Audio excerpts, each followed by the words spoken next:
Beleza. Então vamos lá.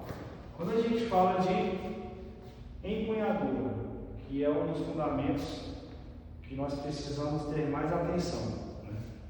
Todos nós devemos se inclinar sobre eles em algum momento, mas a empunhadura é o que vai te dar estabilidade, né?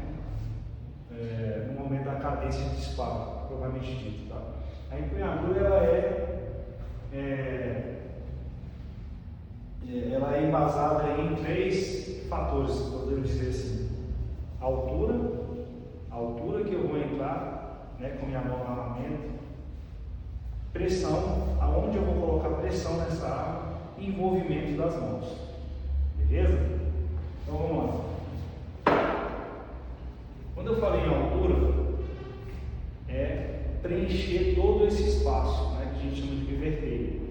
Então você, com a mão dominante, né, para quem é destro à direita, eu tenho que entrar o mais alto possível com o V da mão, para poder gerar aqui uma estabilidade no punho aqui, né, no cabo dessa arma, tá? Porque os movimentos ele tem que ser a retaguarda, beleza?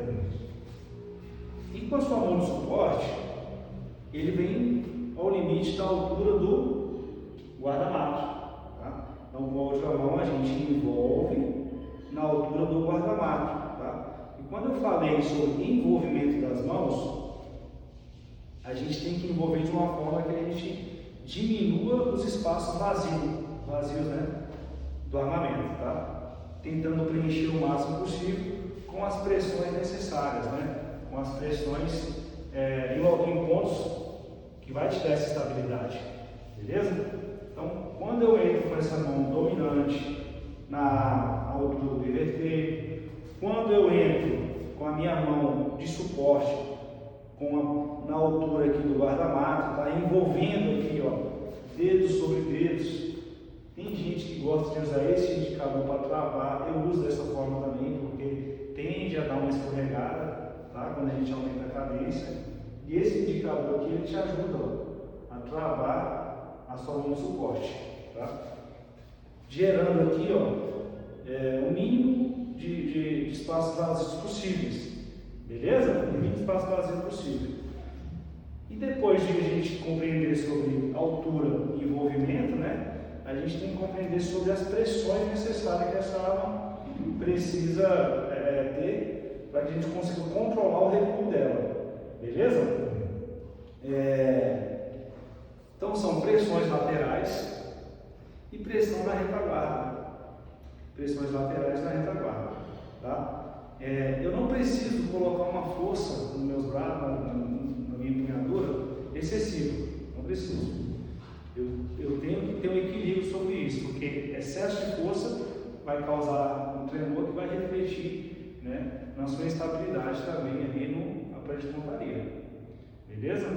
Tem que ter um equilíbrio sobre isso, tá? Para te ajudar a dar mais estabilidade ainda depois que a empunhadura estiver completa, tá?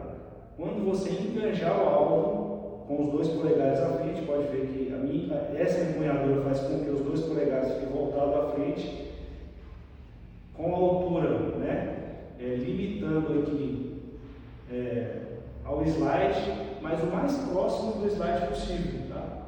Que vai te dar mais estabilidade ainda. Depois que você faz a empunhadura, tá? Para melhorar isso, a gente coloca os cotovelos para fora, né? Ao invés de ficar flexionado. Não é que é um erro o cotovelo flexionado, mas quando a gente coloca os cotovelos para fora, a gente tende a ativar a musculatura do antebraço. Ativou a musculatura do antebraço, a pressão vai automática lá para as suas mãos. E assim aumenta a estabilidade. Então a gente vai treinar isso aqui em seco primeiro, para depois a gente ir lá para baixo, beleza?